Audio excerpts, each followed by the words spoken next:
Thank you. Once we thought our world was the center of the universe. And today we know we're on a minor, if privileged planet, circling an average star in an inconspicuous spot in an unremarkable galaxy that's just one of billions of galaxies, occupying a universe that stretches farther than we can see, even with our biggest telescopes. But in the last few years, telescopes like these here in Chile have shown us that we're even less at the center of our universe than we could have ever imagined. You and I and these rocks and the sun that shines on us and the stars that twinkle overhead aren't even built of the same stuff that most of the universe is made of. And there's a mysterious force out there in space that literally comes out of nowhere. It's a force that seems to be pushing the universe apart faster and faster, until one day everything out there beyond our own little solar system will simply disappear into blackness. Our universe and our place in it just got a whole lot weirder. Staring at a patch of sky 1/10 the diameter of the moon, the Hubble Space Telescope recently peered farther out into our universe and farther back in time than any telescope before. For 1,000,000 seconds it gazed, gathering light from 10,000 galaxies. The smallest and faintest are some 13 billion light years away, meaning their light has been traveling toward us since shortly after the universe began. What gave birth to these first galaxies is one of the great mysteries of our cosmos. But astronomers now suspect that matter we can see in the universe, including ourselves, resulted from a titanic struggle between a form of matter we can't see, dark matter, and a force, dark energy, that we've only recently detected. Together, dark matter and dark energy rule our universe. And we're here to wonder about them only because in their battle for domination, which has gone on for most of eternity, neither has triumphed. 2, 1, main engine start, and liftoff of the Delta II rocket with the MAP spacecraft, exploring the past and future of our universe. This was the launch on June 30th, 2001, of a spacecraft able to look even farther back in time than the Hubble. Called WMAP, its mission was to capture the very first light of the universe. That light has been traveling toward our own little corner of the cosmos ever since it was released from what most astronomers now agree was the origin of everything we can see. Planets, stars, galaxies like our own Milky Way, and the billions of other galaxies that have been expanding outward since the beginning. That beginning was the Big Bang, a ripping open of space and time, inflating in an instant to become an unimaginably hot cauldron of energy and matter. It was light escaping from that cauldron that WMAP was sent to measure. Light now reduced by its journey through eternity to a faint afterglow called the cosmic microwave background radiation. What the satellite saw has been mapped onto something I can comfortably get my hands around, if not yet quite my head. This device, this satellite, is picking up this cosmic background microwave radiation from way back in time. Right?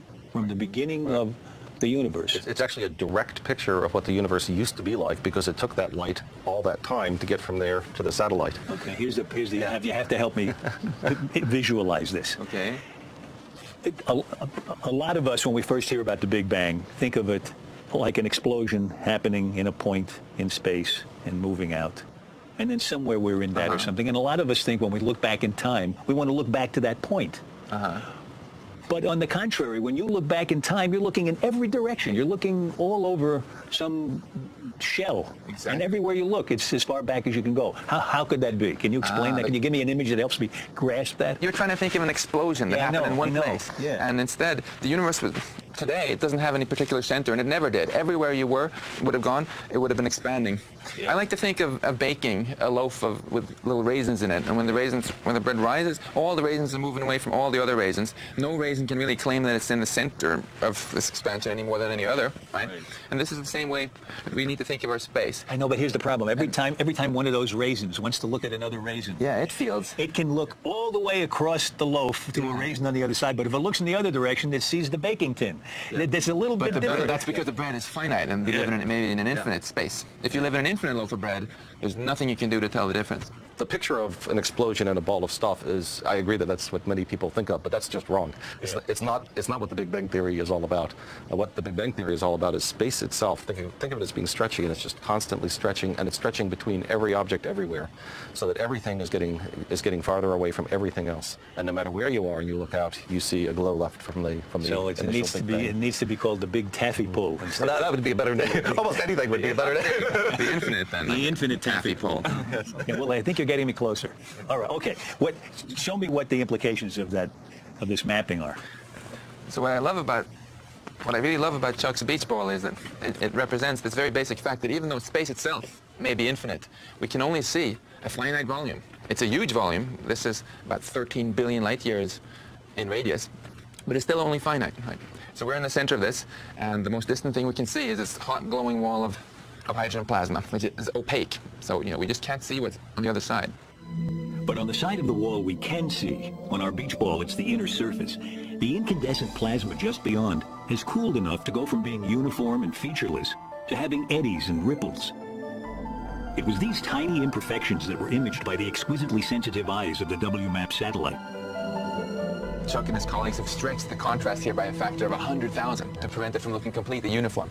But there are, nonetheless, these tiny ripples where some places look hotter, others look colder. And that's just because there was a tiny bit more stuff in some directions than in other directions. And these little ripples are extremely important because it's because of them that we're here.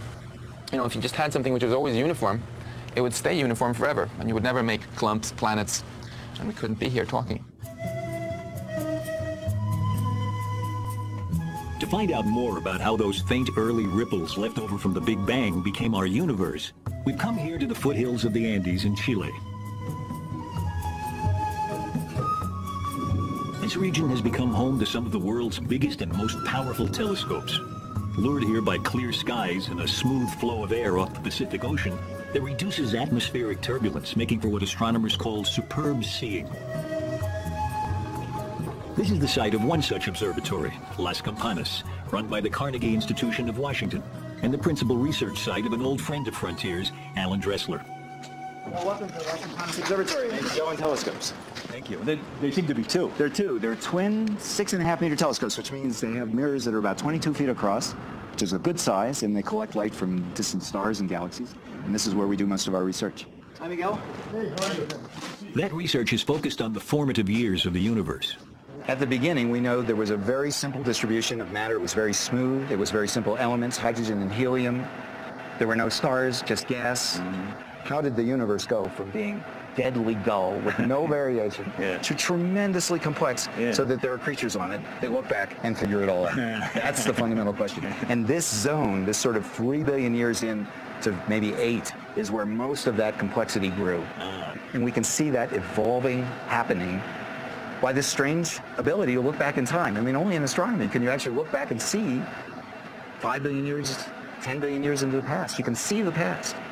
Because it took the light. All those stories about time machines. Yeah, it is. We got one. We're looking at. The light from the stars comes in and hits that mirror. Exactly. Gets reflected on another mirror that's above us here. The little guy up there, which in turn reflects then the light through the hole in the black turret where there is another mirror, a diagonal mirror 45 degrees, which directs the light to the instrument. When the light hits that mirror, how long has it been traveling? Well, for the things that I'm looking at with Pat tonight, the light has been traveling for about 10 billion years. So pretty much the whole age of the universe. And this is the first thing it hits after all that time. So it's got to be cleaned. Especially tonight, because it's the first time Alan will be using a brand new instrument. Alan is Pat McCarthy, my science partner here. This is the slit mask. So if you turn around and look through the light, you'll see. In what they affectionately call the walk, Pat has painstakingly cut tiny holes corresponding to the galaxies he and Alan plan to study. In any area of the sky that we pick up, say 1/2 degree across, that's what this is looking at, that's the size of the moon, there will really be 100,000 galaxies, very faint, very distant galaxies. And we have selected, in this case, 700 of them we want to look at. So we must make sure that the light from those 700 goes through the spectrograph, but nothing else. Alan's new instrument doesn't just take pictures of those distant galaxies, it can read their spectra.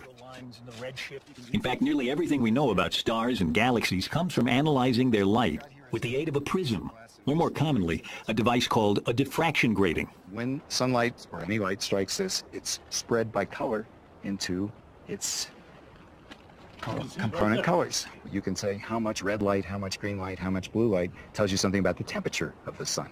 And the sun is a star at 5,000 degrees temperature, produces a lot of yellow light, and so the middle of the spectrum and the most intense part is yellow-green. And then we can see almost with our bare eyes. We see red stars and bluer kind of stars. That has to do with the temperature of the star, basically. Yeah.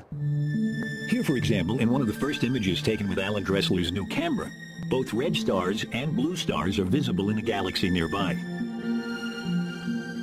But in the spectrographs that astronomers use, the colors of a star can be analyzed in much finer detail than is visible in a rainbow. There are lines at precise locations across the spectrum that reveal what a star is made of, as well as its temperature and its size. The reason that's important is different stars of different size they live a different amount of time. The sun will last for 10 billion years. It's halfway through its lifetime. A star much more massive than the sun might only live for 1 billion years.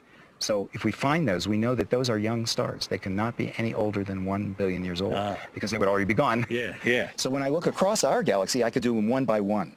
I could tell you what each individual star is like. I could see a star like the sun all the way across our galaxy. And if I put together the light from billions of stars, I could see them all the way across the universe. And in that information is the rate at which new stars are being born in that galaxy. 3 billion years ago, 5 billion years ago, 7 billion years ago. So I begin to build up a picture of how rapidly were galaxies turning their gas into stars over their lifetimes. A complete construction project. At twilight, the Magellan Telescope's dome is opened. We need to rotate 0.335 degrees. Plus 0.335. Trace, cinco. So how many galaxies are going to have their spectra taken? We're going to take spectra of 700 galaxies tonight. 700. Yeah, that's probably as many as ever been done. You got to remember to put in the walk, because that's a big mistake. If you don't do that, you really blown it. This first exposure using the wok took a half an hour. Okay, so already we can see some objects. That's encouraging. There's a bright one. This is just the beginning of several months' work that will add up to some 50 to 100 hours of data. But even from these first few minutes of peering across the universe, a trickle of light has left the signature of a galaxy in the full fury of creation. So here is a very faint line that is a very faint galaxy, very far away. And here at this one color, that represents probably 100 photons of light coming from a place where 1 million hot young stars have formed in that galaxy 10 billion years ago. So it's 10 billion years ago, and all that made it to us tonight were 100 photons. That's right. So this is the first scientific run you've done, huh? Yes. New instrument. How do you feel? Is it a good start? It's a good start. I wish we'd seen a lot in the first exposure, but you have to have a lot of patience if you're going to do something really hard. But it works. The instrument works. It's producing spectra. You've been working on this instrument for how long now? 6 years. 6 years. It took a long time to build, but now it's going to pay off for us. That payoff will help illuminate one of the universe's darkest secrets. How those early ripples left from the Big Bang became the seeds of the stars. A vital clue to that mystery was discovered because a little girl loved watching the movement of the stars in the night sky outside her bedroom window. That story next.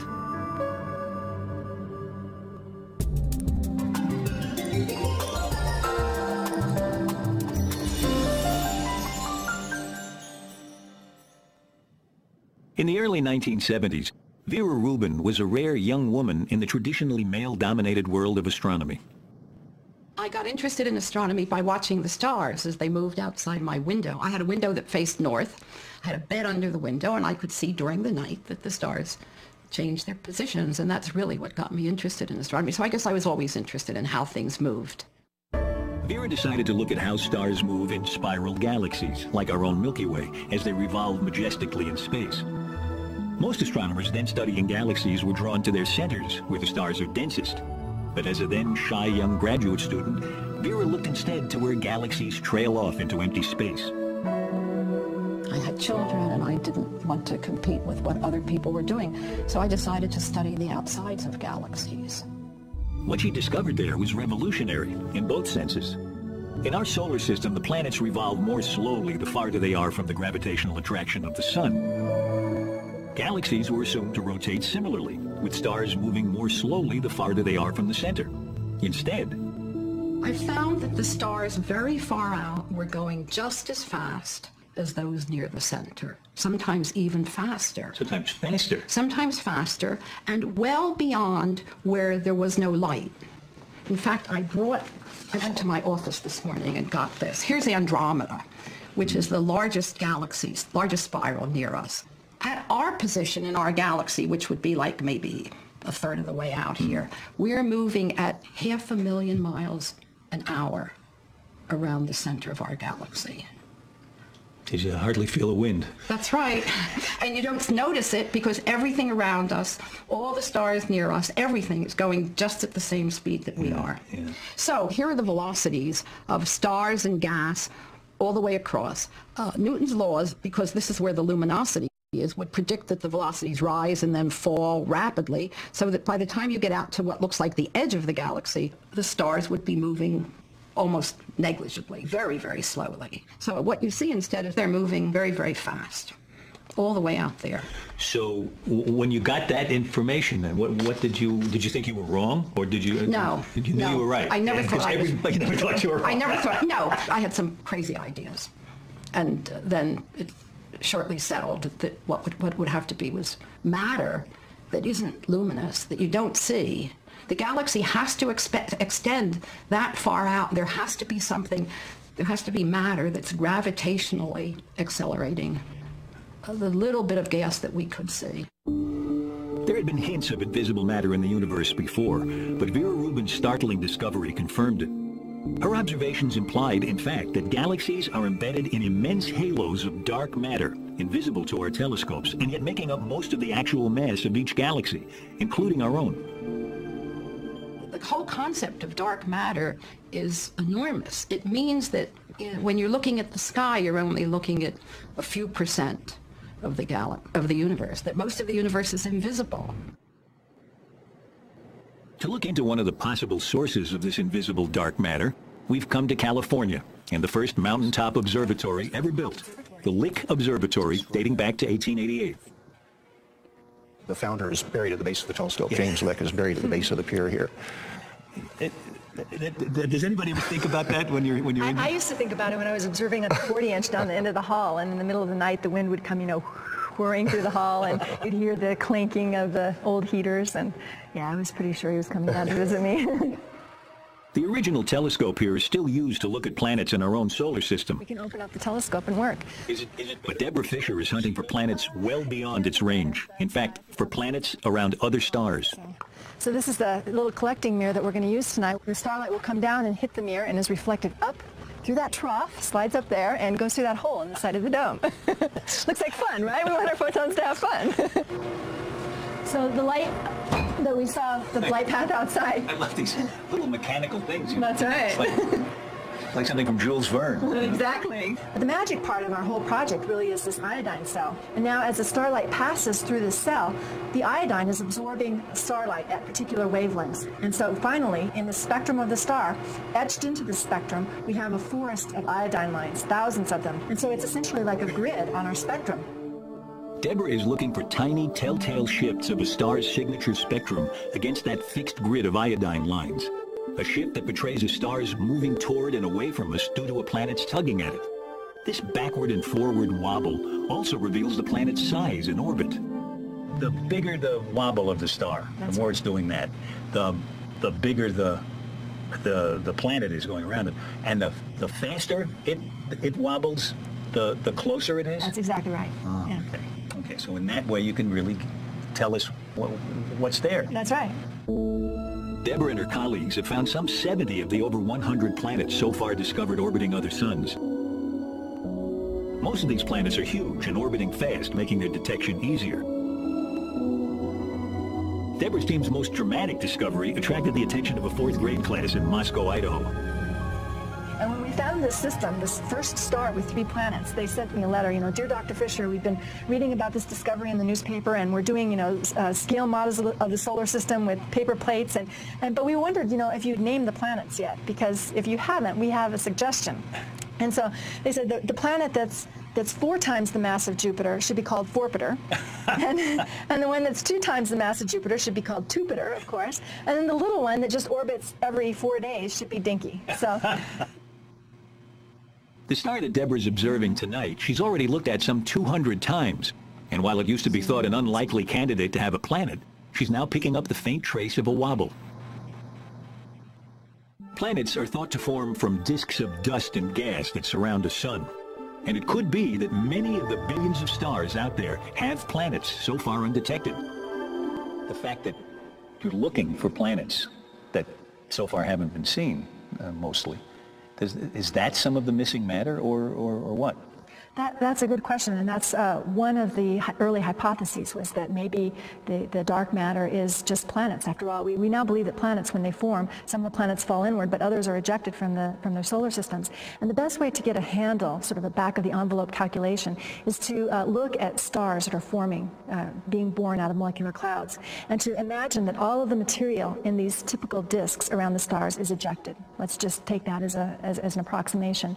And then, would that be enough to make up all of the missing mass? And the answer is no. That the calculation has been done, and that it probably isn't it's orders of magnitude too low to account for the missing matter. In fact, not only is most of the missing matter in the universe probably not the stuff that stars and planets are made of, it's probably not the stuff that anything is made of. Here on the Yorkshire coast of northern England, the search for dark matter has gone underground.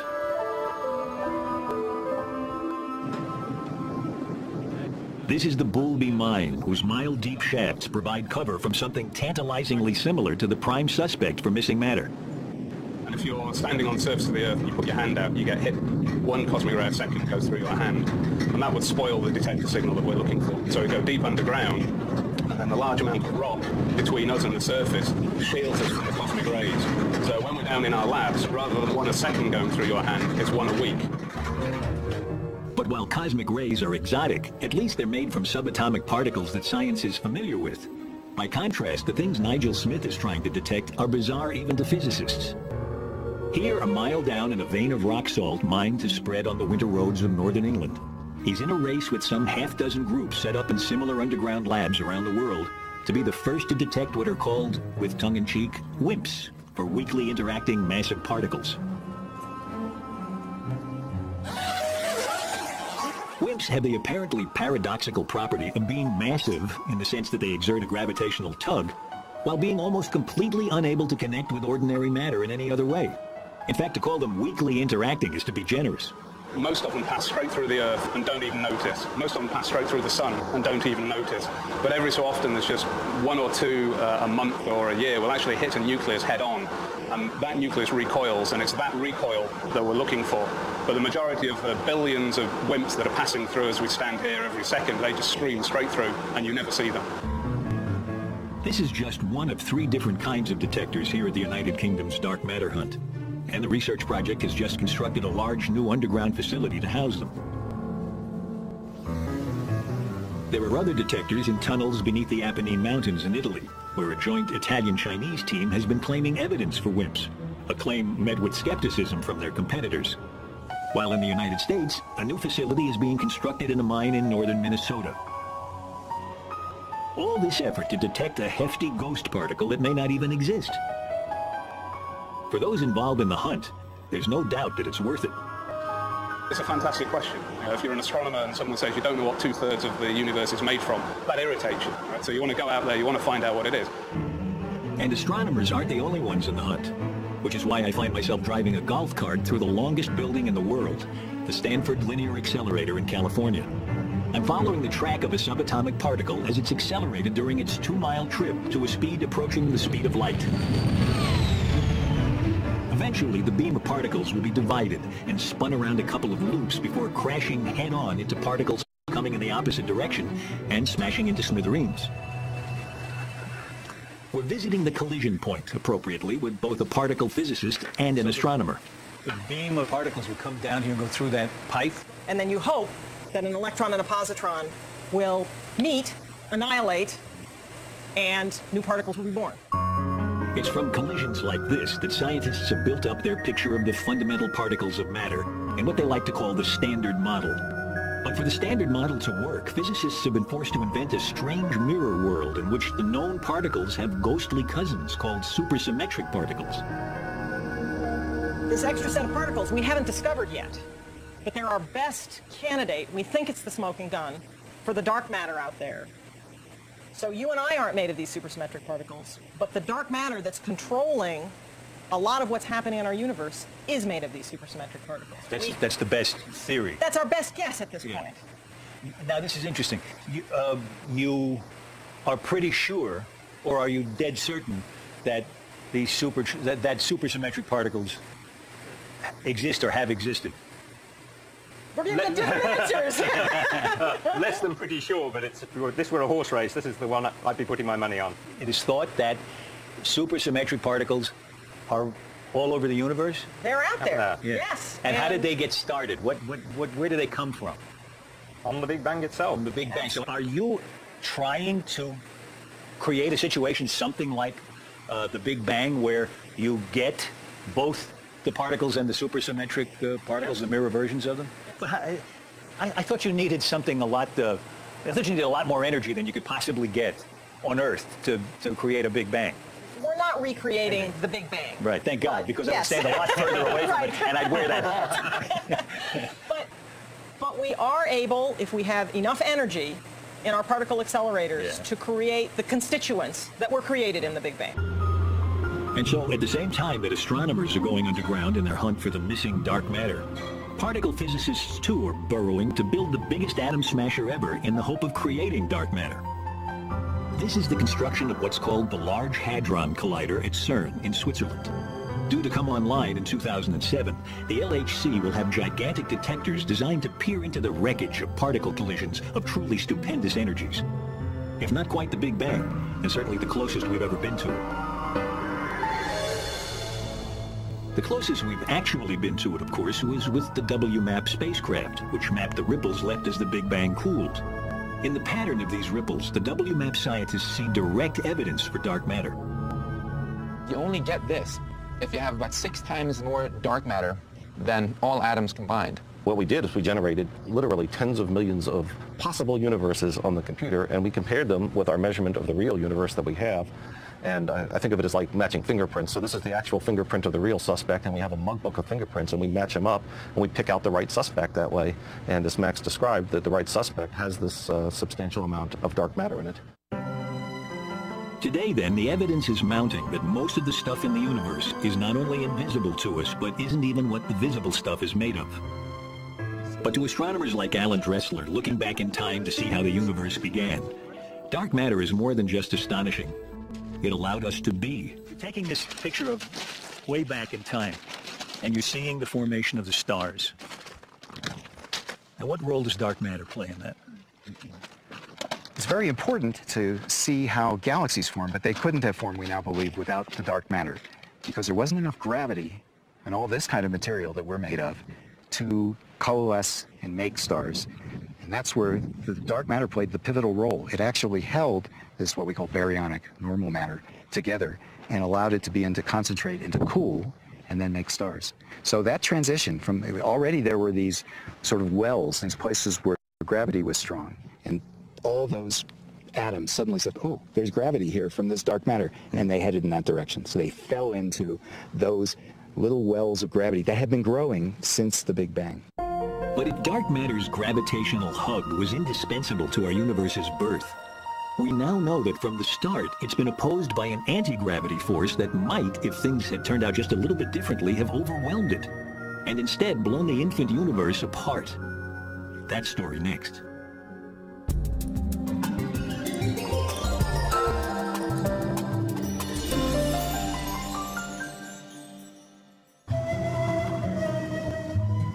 In the early 1990s, 2 groups of astronomers came up with a new idea for discovering the ultimate fate of the universe. Both groups, which were soon to become rivals, used several telescopes in their quest, including this one at Cerro Tololo in Chile.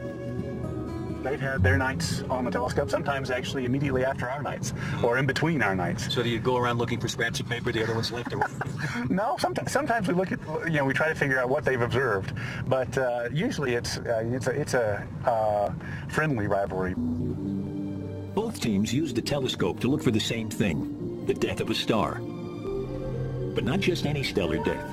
A particular kind caused when a companion star dumps material onto a so-called white dwarf until the white dwarf reaches a critical mass and explodes. This is called a Type 1a supernova, and the astronomers like it because all Type 1a supernovae are almost exactly alike. Identical flashbulbs popping off randomly all over the sky. With just a 2-minute exposure on this telescope, we can see halfway across the universe. That's how powerful the telescopes are and how bright supernovae are. So we can take very short exposures and cover large parts of the sky to discover supernovae. But discovering them is only the beginning. Once a supernova is spotted, other, even bigger telescopes are standing by to pounce on its light and read its spectrum. If we don't find supernovae in this telescope, then all the other telescopes who are waiting have nothing to do. Right. They get real mad at us.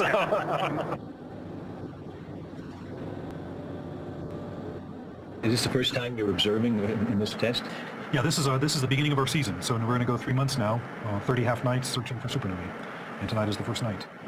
So your exposure is covering all of this, and that's even more than a full moon would be in the sky.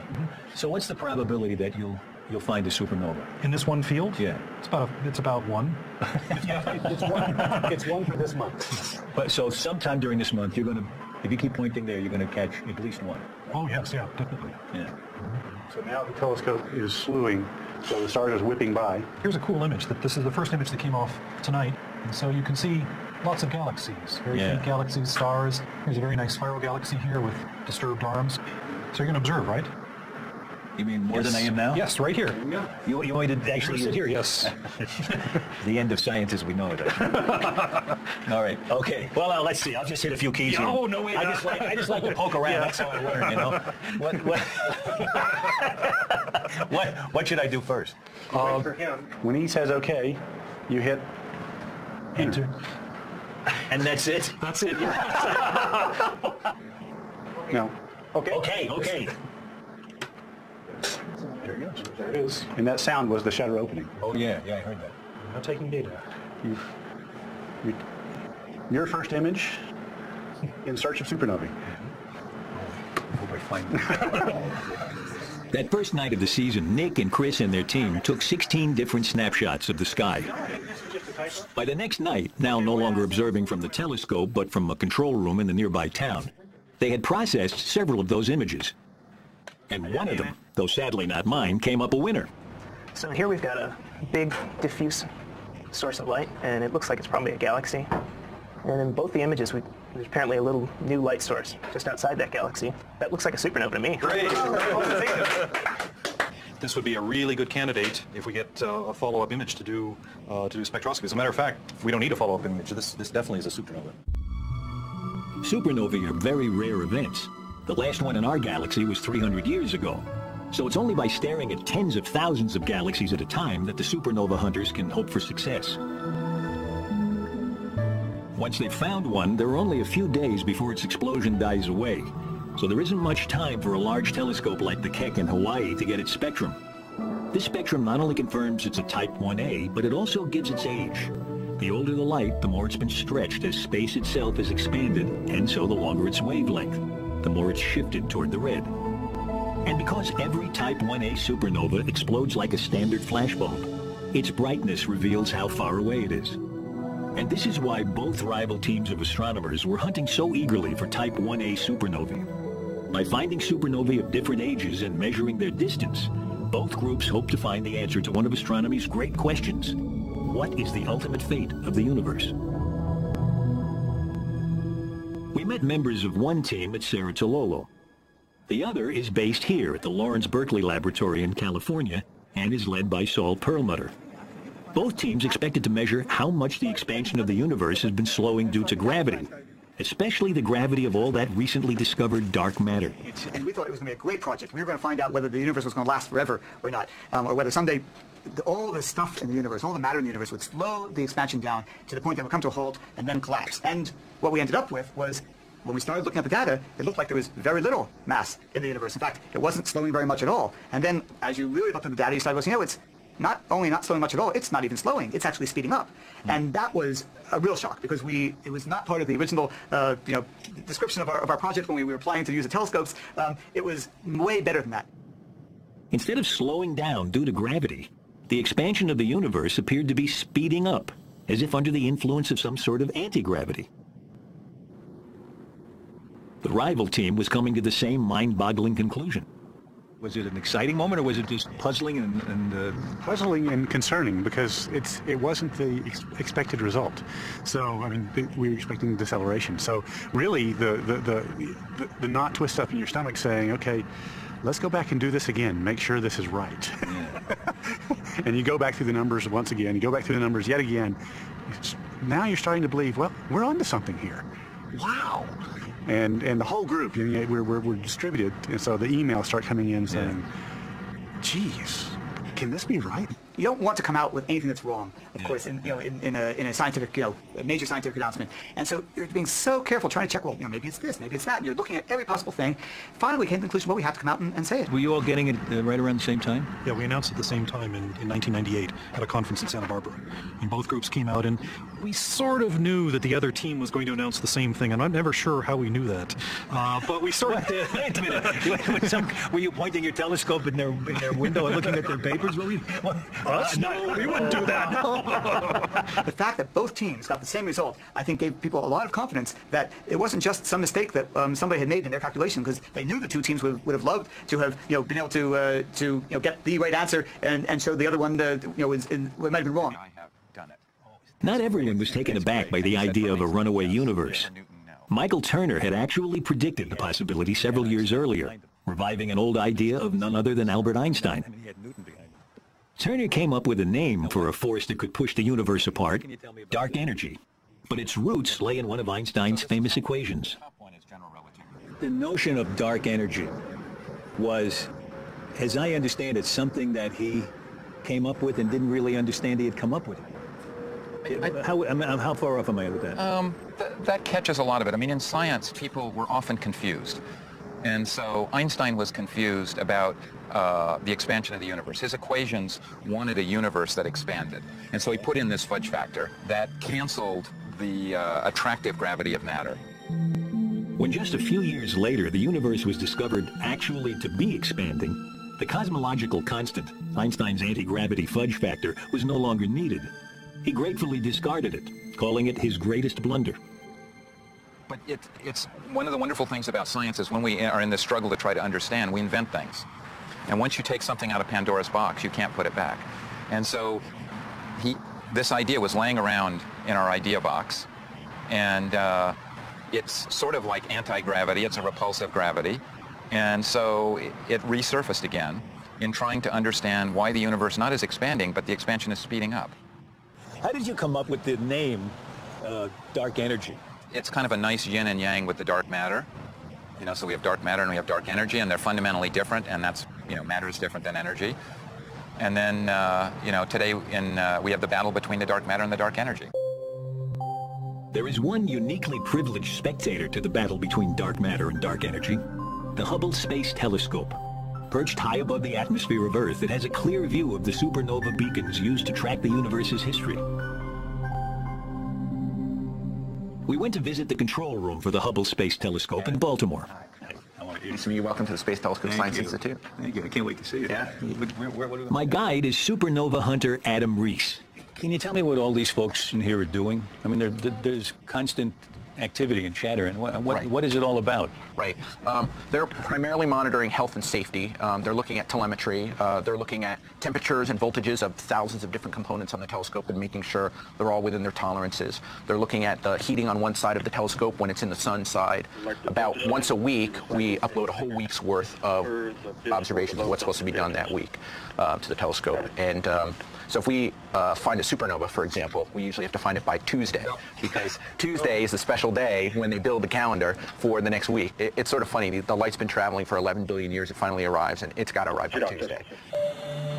In March 2002, the Space Shuttle Columbia, on what was to turn out to be its last completed mission, installed a new camera on the Hubble. the advanced camera for surveys. This camera is much more sensitive to light, and it also has more area, so I have a better chance of finding a supernova every time I take an image in the sky. Adam's plan was to look back with the new camera to supernovae exploding when the universe was young. He found some half-dozen, ranging in age back to 11 billion years ago. His hope was to find out if the universe has always been pushed apart by dark energy, or if it once had been reined in by the gravitational pull of dark matter. We have roughly... Adam Rees works closely with Mario Livio. Adam observes the universe. Mario comes up with theories about it. Basically, you have the universe behaving something like this. At first, it is expanding against gravity, so think of it as if it's held back by some sort of a spring. But it's getting bigger and bigger and Yes, bigger right, over millions, billions of years. That's right, that's right. And then at some point, it's about 5 billion years ago, we think. It stops slowing down, and instead of collapsing, slower, yeah. well, that's what we would expect it to do, get that big and then come back, right? Well, even if not come back, but at least go slower and slower and slower. Right. Instead, it suddenly starts going faster and faster and faster. And you found out when it started going faster and faster? That's right. We actually witnessed the transition from the more recent accelerated expansion to the earlier slowing expansion. This turning point in the history of the universe came at about 5 billion years ago, when dark matter began losing its gravitational pull against dark energy's inexorable push.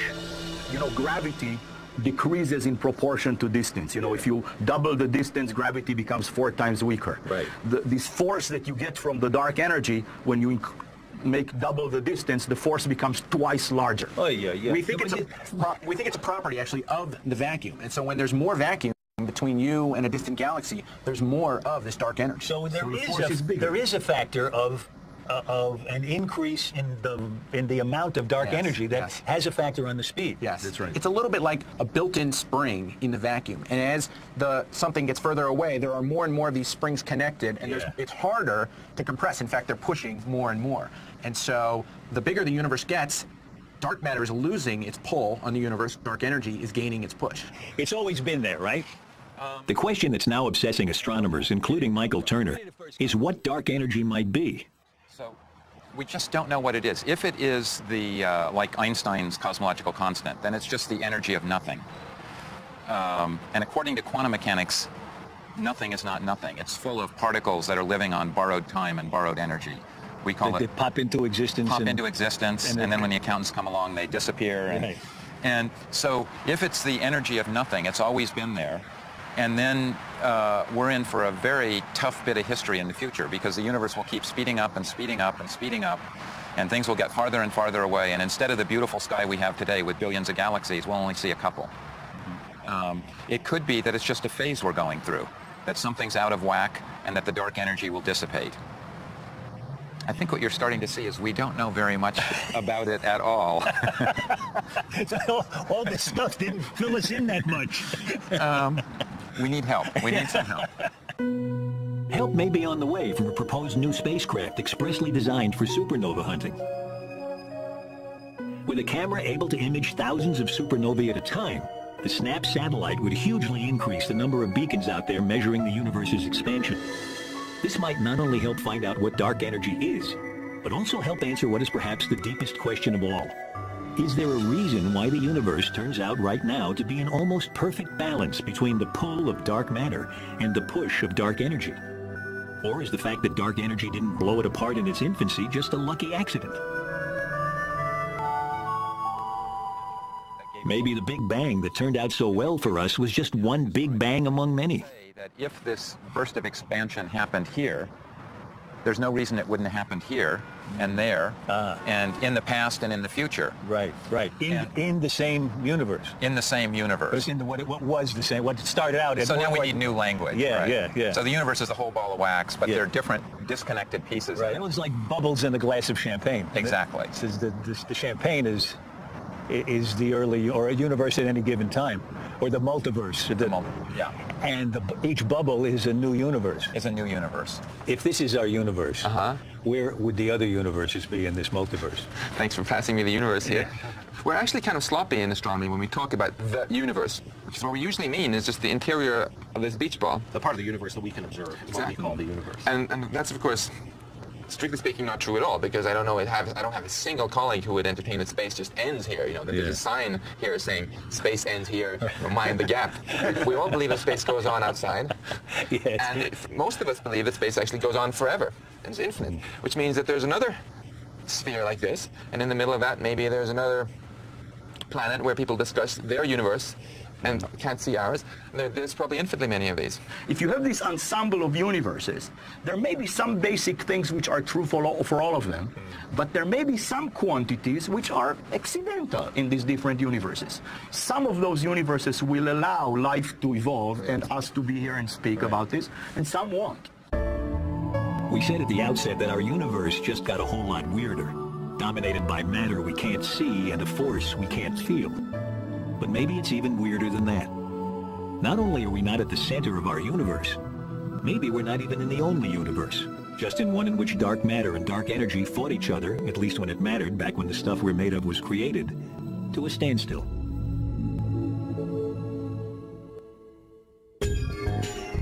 Come visit us at PBS Online. Scientific American Frontiers can be found on the World Wide Web at pbs.org.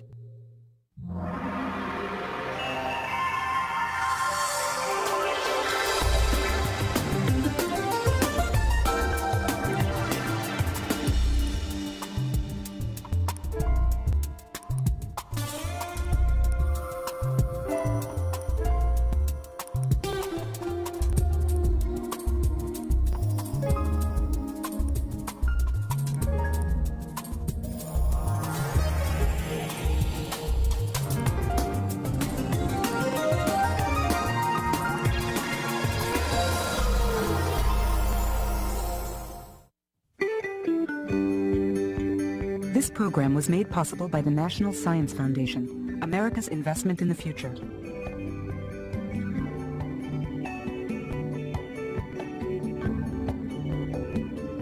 And by contributions to your PBS station from viewers like you. Thank you.